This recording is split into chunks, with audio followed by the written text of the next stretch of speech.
अस्सलाम वालेकुम dear students, we have started our discussion on subject verb agreement. और मैं आपको ये पॉइंट बार बार बता रहा हूँ कि सब्जेक्ट वर्ब एग्रीमेंट एक बहुत इंपॉर्टेंट टॉपिक है और इस पे अंडरस्टैंडिंग हासिल करना आप लोगों के लिए बहुत ज़्यादा ज़रूरी है। Till this point we have discussed 11 rules और आज हम बात करेंगे 12, 13, 14 रूल पे। देखिए हमारे पास रूल नंबर 12 है, nouns such as 100, 1000, million, dozen etcetera are used as plural when alone and used as singular when preceded by number.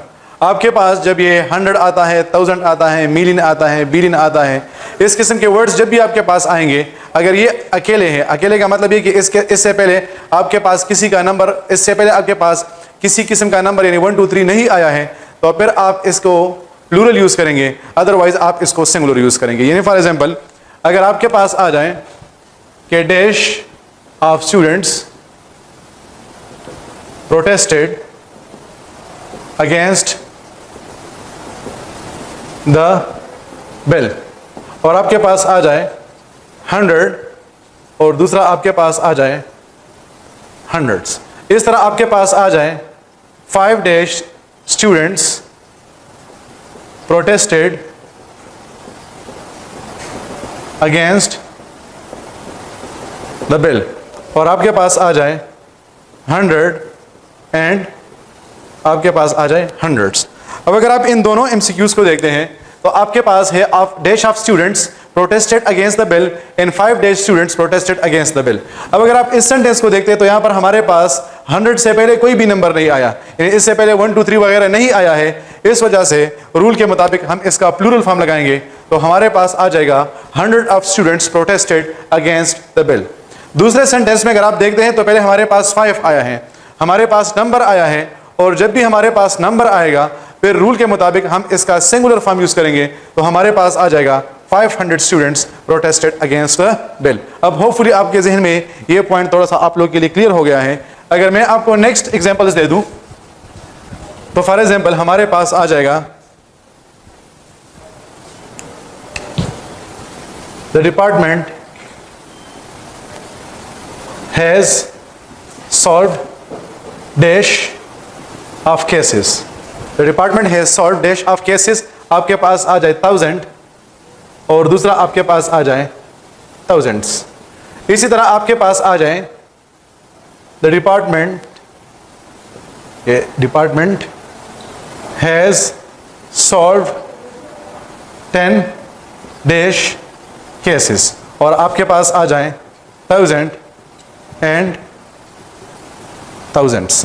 अब अगर आप एमसीक्यूज नंबर 1 को देखते हैं तो यहां पर हमारे पास आया है the department has solved dash of cases. इससे पहले हमारे पास 1, 2, 3 नहीं आया है, तो जब भी इससे पहले हमारे पास किसी किस्म का नंबर नहीं आएगा तो फिर हम हमेशा इसका प्लूरल फॉर्म लगाएंगे, तो हम कहते हैं कि the department has solved thousands of cases.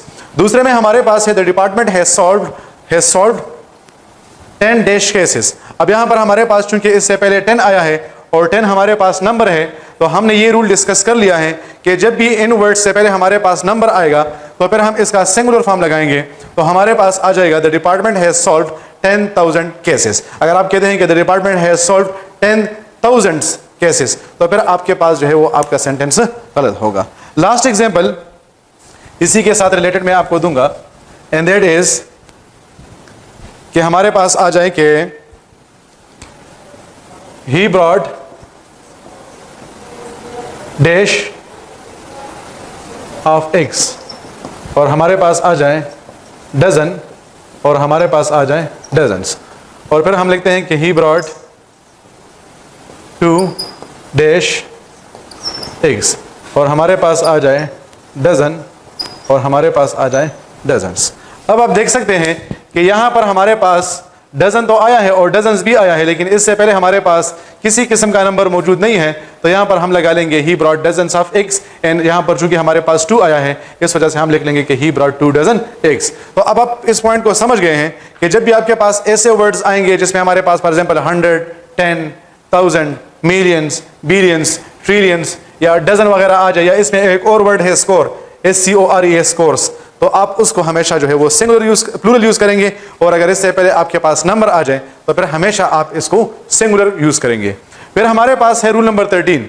अगर आपके पास ये वाले वर्ड्स आते हैं 1, none, either, neither, all, each. बहुत ज्यादा इंपॉर्टेंट पॉइंट्स है और इनको समझे।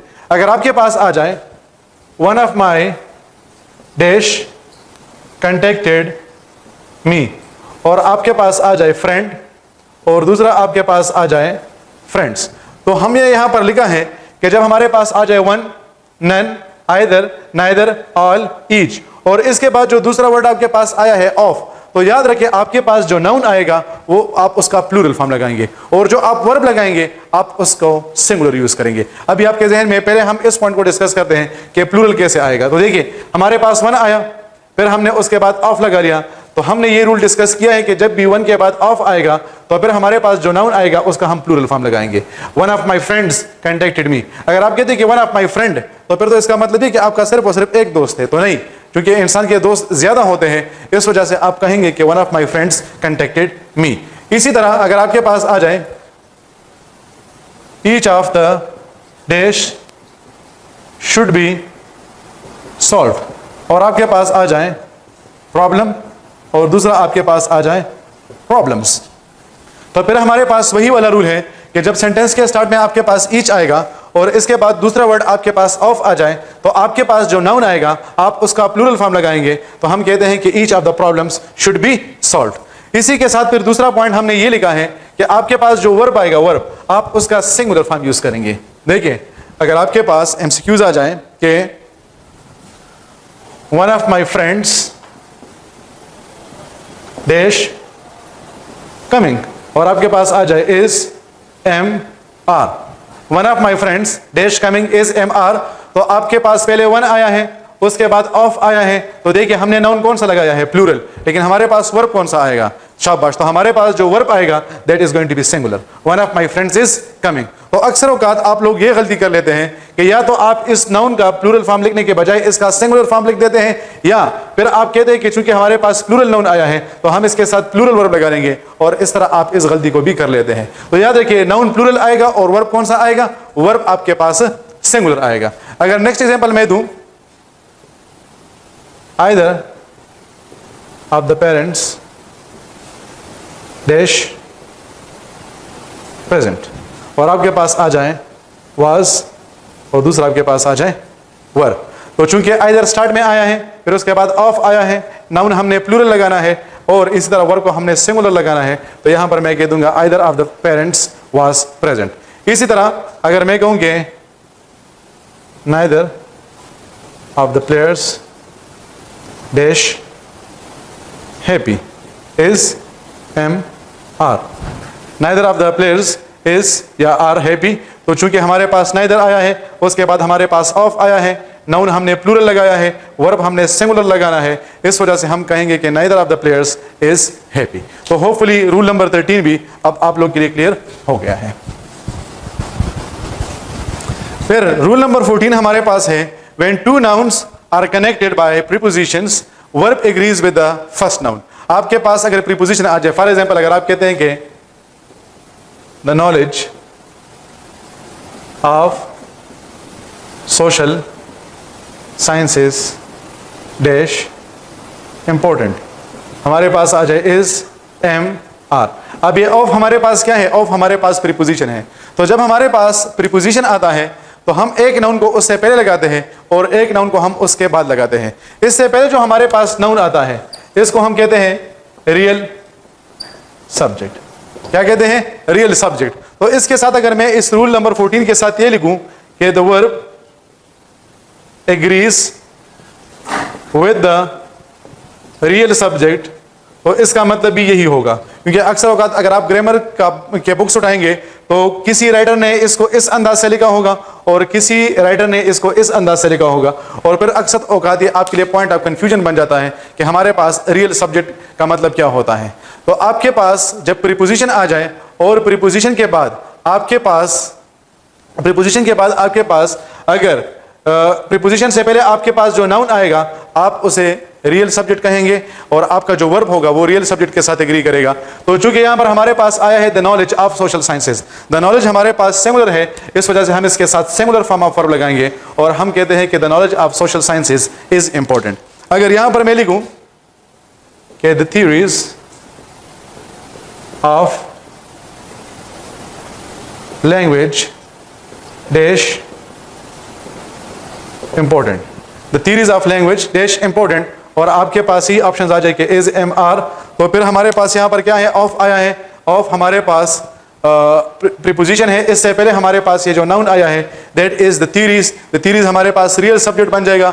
अब अगर रियल सब्जेक्ट हमारे पास सिंगुलर है तो हम उसके साथ सिंगुलर वर्ब लगाएंगे, और अगर रियल सब्जेक्ट हमारे पास प्लूरल है तो हम उसके साथ प्लूरल वर्ब लगाएंगे। द थीरीज हमारे पास प्लूरल है, इस वजह से यहां पर हम लगा लेंगे are, the theories of language are important. इसी तरह पास्ट पेपर्स में ये एमसीक्यूज आया है कि kingdom after kingdoms dash conquered, kingdom after dash after kingdoms dash conquered, आपके पास है was और दूसरा आपके पास है were। अब देखिए हमारे पास आफ्टर प्रीपोजिशन है, इससे पहले हमारे पास जो किंगडम आया है ये इसका सिंगुलर फॉर्म है, इसके बाद जो हमारे पास किंगडम आया है ये इसका प्लूरल फॉर्म है। रूल के मुताबिक हमने आफ्टर से पहले यानी प्रीपोजिशन से पहले हमारे पास जो नाउन आया है हमने उसके फॉर्म को देखना है कि हमारे पास सिंगुलर है या प्लूरल है। तो यहाँ पर हमारे पास ये जो किंगडम है ये सिंगुलर है, इस वजह से हम इसके साथ लगा लेंगे वास। एक लास्ट एग्जाम्पल मैं आपको देता हूँ कि फॉर एग्जाम्पल मैं कहता हूँ कि Ibrahim besides his other activities dash sparing time for media 2, Ibrahim besides his other activities dash sparing time for media 2, तो हमारे पास आ जाएगा is am और are। अब देखिए हमारे पास यहाँ पर besides आया है, बिसाइड से पहले हमारे पास इब्राहिम आया है, इब्राहिम हमारे पास एक पर्सन का नाम है तो ये हमारे पास बन जाएगा सिंगुलर। इसके बाद हमारे पास आया है his other activities, his other activities हमारे पास प्लूरल है, लेकिन हमारा जो वर्ब आएगा वो रियल सब्जेक्ट के मुताबिक आएगा। रियल सब्जेक्ट चूंकि यहाँ पर हमारे पास सिंगुलर है इस वजह से मैं यहाँ पर लगा लूंगा इज, और मैं कहूंगा कि Ibrahim besides his other activities is sparing time for media 2। So hopefully ये जो रूल्स हैं आप इसको सही तरीके से समझ चुके हैं। रूल नंबर 15 हमारे पास है अ number of and a majority of, और रूल नंबर 16 हमारे पास है the number of and the majority of. अगर आपके पास आ जाए कि a number of students unhappy, और आपके पास आ जाए इज एम आर, या आपके पास आ जाए अ majority of players dash unfit, और आपके पास आ जाए इज एम आर। वैसे मैं रिपीटेडली ये इज एम आर को इस वजह से लिख रहा हूं क्योंकि आपके पास इसमें 3 वर्ड्स आते हैं, बाकी आपके पास जितने भी टेंसेस होते हैं उनके सिंगुलर में आपके पास एक वर्ब होता है और वर्ब में प्लूरल में भी आपके पास एक ही वर्ब होता है। सिंगुलर वर्ब और प्लूरल वर्ब ऑलरेडी मैं आप लोगों को डिफाइन कर चुका हूं। इसी तरह अगर मैं लिखूं कि the number of students dash increasing, और यहां पर मैं लिखूं इज एम आर, इस तरह मैं लिखूंगे the majority of players dash unfit, और यहां पर भी मैं लिखूं इज एम आर। तो देखिए डियर स्टूडेंट्स, हमारे पास मैंने आपको ऊपर लिखा है कि अ नंबर ऑफ और अ मेजॉरिटी ऑफ, आप इसके साथ प्लूरल वर्ब लगाएंगे तो इस वजह से आ जाएगा कि a number of players a number of students are unhappy. इसी तरह आ जाएगा a majority of students are unfit. जबकि दूसरे साइड पर हमने लिखा है कि जब हमारे पास द नंबर ऑफ आएगा या हमारे पास द मेजॉरिटी ऑफ आएगा तो फिर हम उसके साथ सिंगुलर फॉर्म ऑफ वर्ब लगाएंगे। तो हम कहते हैं कि the number of students is increasing and the majority of players is unfit. तो इसमें आप लोगों से गलती इस वजह से होती है क्योंकि यहां पर आपके पास अ आया है और ए जब हमारे पास आता है या अ हमारे पास आता है ये सिंगुलर की निशानी होती है। यानी मैं कहूंगा कि अ प्लेयर इज प्लेइंग, क्योंकि जब भी हमारे पास किसी भी नाउन से पहले अ आता है तो ये इस चीज की निशानी है कि हम सिंगुलर की बात कर रहे हैं। तो इस वजह से अक्सर स्टूडेंट्स इसी में ये गलती कर लेते हैं कि वो ये समझते हैं कि यहाँ पर तो हमारे पास स्टार्ट में अ आया है, इस वजह से हम इसके साथ सिंगुलर वर्ब लगाएंगे, और यहाँ पर चूंकि हमारे पास द आया है तो हम इसके साथ प्लूरल वर्ब लगाएंगे। तो याद रखिए डियर स्टूडेंट्स कि अ नंबर ऑफ और अ मेजॉरिटी ऑफ के साथ आप प्लूरल फॉर्म ऑफ वर्ब लगाएंगे, जबकि द नंबर ऑफ और द मेजॉरिटी ऑफ के साथ आपने सिंगुलर फॉर्म ऑफ वर्ब लगाना है। आप लोगों ने बिल्कुल भी इस ए की वजह से अपने आंसर को गलत नहीं लिखना है, बल्कि आपने इसको अपने जहन में बिठाना है। फिर रूल नंबर 17 हमारे पास जो है इसमें अक्सर औकात स्टूडेंट्स गलती करते हैं। देखिए अगर यहां पर मैं लिखूं कि here dash solution for this problem। यहां पर मैं लिखूं कि is MR, इस तरह मैं लिखूं here dash the solutions for this problem। तो यहां पर हम लगा लेंगे is MR।